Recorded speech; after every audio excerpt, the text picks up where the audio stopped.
অনিক দত্তের নতুন সিনেমা যত কাণ্ড কলকাতাতেই, তার ট্রেলার বেরিয়ে গেছে, সেটা নিয়ে কথা বলবো এই ভিডিওতে। এখানে লিড রোলটা প্লে করছে আবির দা। এই সিনেমাটা রিলিজ করছে পুজোতে রক্তবীজ 2 এবং রঘু ডাকাতের সঙ্গে। তারপরেও এই সিনেমাটা সেরকম কোনো প্রমোশন হয়নি। প্রমোশন বলতে একটা কন্ট্রোভার্সি হয়েছে। কি কন্ট্রোভার্সি? আবির দা লিড অ্যাক্টর এই সিনেমার এবং এই সিনেমার ডাইরেক্টর অনিক দত্ত, তাদের দুজনের মধ্যে একটা ঝামেলা হয়, একটা ক্ল্যাশ হয়। কি নিয়ে? মুভি রিলিজ ডেট কে নিয়ে। এটা নিয়ে তারপরে তারা মিডিয়ার সামনে যান, মিডিয়ার সামনে মুখ খোলেন। তারপর সেখান থেকে আমরা জানতে পারি, এবং প্রমোশন বলতে এটুকুই হয়েছে। মানুষ যেটুকু এই সিনেমার ব্যাপারে জানতে পেরেছে, কন্ট্রোভার্সিটা থেকেই জানতে পেরেছে। তো এটাকেই আমি প্রমোশন বলছি, কারণ এই সিনেমার আর কিন্তু কোনো প্রমোশন হয়নি। এবার এটা আসছে দুটো বড় সিনেমার সঙ্গে, তাহলে এই সিনেমাটার ভবিষ্যৎ কি? আমার হিসাবে এই সিনেমাটার একটু প্রবলেম হলেও হতে পারে। কেন? সেটা আমি আসছি ভিডিওতে পরবর্তীতে। তার আগের গল্পটা বলি, যেটুকু ট্রেলার দেখে বোঝা যাচ্ছে, আর এর পজিটিভ দিক নেগেটিভ দিক। এখানে গল্প দেখানো হচ্ছে একটা ব্যারিস্টার বাড়ি, যেখানে আছে অনেকগুলো লোক এবং তাদেরকে ঘিরে আছে অনেকগুলো রহস্য। সেই রহস্য ভেদ করতে আসছে আমাদের গোয়েন্দা আবির দা, যিনি এর আগে অনেকবার গোয়েন্দা প্লে করে ফেলেছেন। তিনি আসছেন রহস্য ভেদ করতে। শেষ পর্যন্ত সেই ব্যারিস্টার বাড়ির রহস্য ভেদ করা যায় না এই নিয়ে এই গোটা সিনেমাটা। এবার আপনি দেখবেন অনিক দত্তের কাজে না সবসময় সত্যজিৎ রায়ের একটা ছাপ থাকে। তিনি ফ্যান বয় সত্যজিৎ রায়ের। তিনি তার কাজ ফলো করেছেন, ডিটেলের সাথে ফলো করেছেন, এবং তিনি কিন্তু তার কাজেও ইন্সপিরেশন গুলোকে নেন। এটা করতে গিয়ে অনেকে কিন্তু ধেরায়, অনেকে কিন্তু এই কাজটাকে ঠিকভাবে করতে পারে না। অনেকেই করে এই চেষ্টাটা, কিন্তু করতে পারে না। অনিক দত্ত এই জিনিসটা খুব ভালোভাবে করতে পারে। সত্যজিৎ রায় আমরা সবাই জানি গোয়েন্দা চরিত্র তিনি কিভাবে লিখতেন এবং সেগুলো কতটা পপুলার।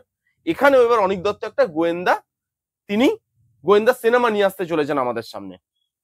এইবার এই যে ট্রেলারটা, সেটা হলো কেমন? সত্যজিৎ রায় থেকে ইন্সপিরেশন নেওয়া, তার মিউজিক থেকে ইন্সপিরেশন নেওয়া, সেটা ট্রেলারে স্পষ্ট। কিন্তু ট্রেলারটা কি খুব ভালো ট্রেলার হয়েছে? না, ট্রেলারটা অনিক দত্তের ট্রেলার বলে মনে হলো না। এখানে না দুটো টাইম লাইন দেখানো হচ্ছে, একটা পুরনো একটা নতুন। এই দুটো টাইম লাইনকে ভালোভাবে বোঝানো গেছে লুক অ্যান্ড ফিলের মাধ্যমে, সেই এরাগুলোকে ক্রিয়েট করা গেছে। সেগুলো দেখতে ভালো লাগছে, প্রোডাকশন কোয়ালিটি হাই। এখানে এই যে ট্রেলারটার গল্পটা লুকিয়ে রাখা গেছে। তার মানে এটা নয় যে ট্রেলারের এডিটটা ভালো, এডিটে প্রবলেম আছে, সেটাও আমি আসছি পরবর্তীকালে। কিন্তু ট্রেলারের গল্পটা লুকিয়ে রাখা গেছে। একটা গল্পের ব্যাপারে আবঝা জিনিসপত্র আমাদেরকে দেয়, কিন্তু বেশিরভাগ গল্পটাই তারা নিজেদের মধ্যে লুকিয়ে রাখতে পারে। এবং এই ট্রেলারে আবিরদাকে দেখতে ভালো লাগছে। আবিরদা যেহেতু বহুবার গোয়েন্দা চরিত্র করে এসছে এর আগে, তো গোয়েন্দা চরিত্রে আবিরদাকে মানায়, এবং আবিরদার যে ফিজিক, যা চেহারা, তাকে গোয়েন্দা হিসেবে বেশ ভালো লোক নেয়। তো এখানেও তাকে ভালো লাগছে। এইবার আসি এই সিনেমার নেগেটিভ, মানে এই ট্রেলারের নেগেটিভ দিকে। এখানে যেটা প্রথম নেগেটিভ দিক না, কেন আমি বললাম যে এই সিনেমার ট্রেলারটা অনিক দত্তের ট্রেলার নয়। দেখবেন অনিক দত্তর কাজে না, অনিক দত্তর ট্রেলারে সিনেমাতে আপনাকে পরিষ্কারভাবে বুঝিয়ে দেন যে তিনি কি ভাবছেন, তিনি কি ভেবে সিনেমাটা বানাচ্ছেন। এটা তিনি পুরো পরিষ্কারভাবে দর্শককে বুঝিয়ে দিতে পারেন। সেই ক্ষমতাটা আছে বাংলা ফিল্ম ইন্ডাস্ট্রিতে। যদি কিছু ডাইরেক্টরের কাজ আমার ভালো লাগে, তার মধ্যে অনিক দত্ত একজন। সেটা তার হরার কমেডি হোক, তার মধ্যে পলিটিক্যাল স্যাটায়ার হোক, অথবা সত্যজিৎ রায়ের কোনো সিনেমা আবার নতুন করে রিক্রিয়েট করা, অনেকদার পক্ষে সম্ভব এটা। এইবার এই যে ট্রেলারটা আপনি দেখবেন, এই ট্রেলারটা অগোছালো ভাবে কাটা। ট্রেলারটার কোনো রিদম নেই। এখান থেকে একটা শট, ওখান থেকে একটা শট, এখানে মিউজিক বাজছে, ওখানে বাজছে না। ট্রেলারটার কোনো রিদমই নেই। এটা কি ধরনের ট্রেলার? ট্রেলারটা গোছানোই নয়। কেন এ ধরনের ট্রেলার কাটলো আমি বুঝতে পারলাম না। এখান থেকে নেওয়া, ওখান থেকে নেওয়া, গল্প লুকিয়ে রেখেছে। কিন্তু একটা ট্রেলারের একটা সিস্টেম থাকে, কাটার একটা রিদম থাকে, ওই রিদমটা মেনটেনই করতে পারে না। এখানে ওখান থেকে কিছু কিছু জিনিসপত্র নিয়ে একটা ট্রেলার বানিয়ে দিয়েছে, 2 মিনিটের উপরে একটা ট্রেলার। সেখানে বিজিএম বাজছে আলাদা, এবং সেখানে সিন চলছে আলাদা, বিজিএম এর সঙ্গে সিন গুলো যাচ্ছেই না। গানটা বা বিজিএমটা আপনি দেখবেন সত্যজিৎ রায়ের যেই ধরনের, মানে সত্যজিৎ রায় এই ধরনের সিনেমাতে যেরকম বিজিএম বা মিউজিক হয়ে থাকে, এখানেও সে ধরনের বিজিএম বা মিউজিকের ইউজ করা হয়েছে। কিন্তু সেই জিনিসটা এর এর যে ট্রেলার এডিট, তার সঙ্গে সেই মিউজিকটা বসছে না, যাচ্ছে না তার সাথে। এখানে পুরো ট্রেলারটার মধ্যে আপনার না কোনো মন থাকবে না। ট্রেলারটা ছোট, ট্রেলারটা বেশি বড় নয়, কিন্তু তাও ট্রেলারটা স্ট্রেচ লাগে। তাও মনে হয় কতক্ষণ ধরে ট্রেলারটা দেখছি। ট্রেলারটা হুক করে রাখতে পারে না। মন দিয়ে যে আপনি একটা ট্রেলার দেখবেন, সেটা বারবার আপনার মনটা ছেড়ে যাবে, কাট হয়ে যাবে। সেই মনটা কারণে ট্রেলারটা ওই খাপছাড়া ভাবেই বানানো। এটা আর যাই হোক, এটা অনিক দত্তের সিনেমার ট্রেলার নয়। আপনি আজও অনিক দত্তের পুরোনো সিনেমার ট্রেলার দেখে নিন, আর এই ট্রেলারটা দেখুন, তাহলে আপনি বুঝতে পারবেন আমি কেন এই কথাটা বলছি।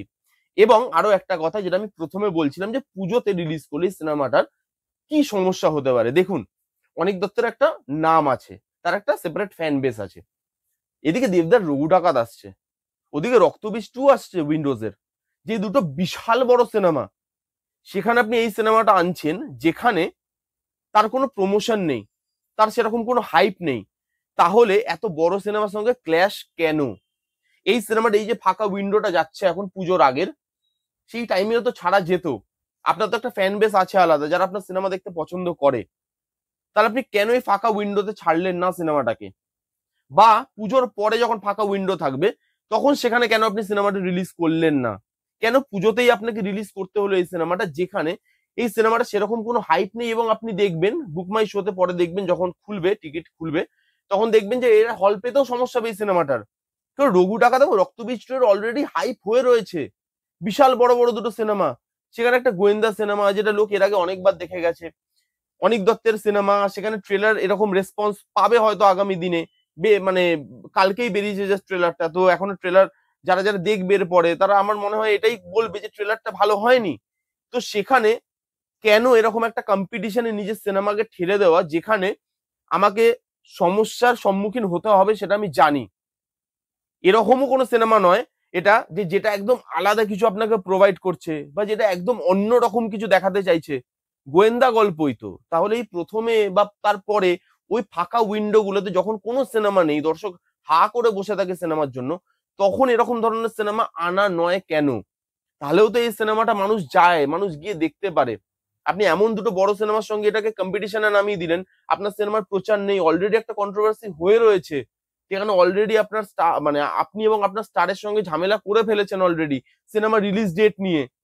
তারপরেও আমি জানি না, মানে দেখা যাক যে সিনেমাটার মধ্যে কি হয় না হয়, এটা খুব মানে তাড়াহুড়ো হয়তো বলে দেওয়া, কিন্তু একটু তো সমস্যা হবে। হল পেতেও হাইপ নেই যেহেতু, এই সিনেমাটা পুজোতে কিরকম পারফর্ম করবে করবে না সেটা নিয়ে আমার যথেষ্ট একটু সন্দেহ আছে। আমি জানি না আমার কেন এই সন্দেহটা হচ্ছে, বাট হচ্ছে।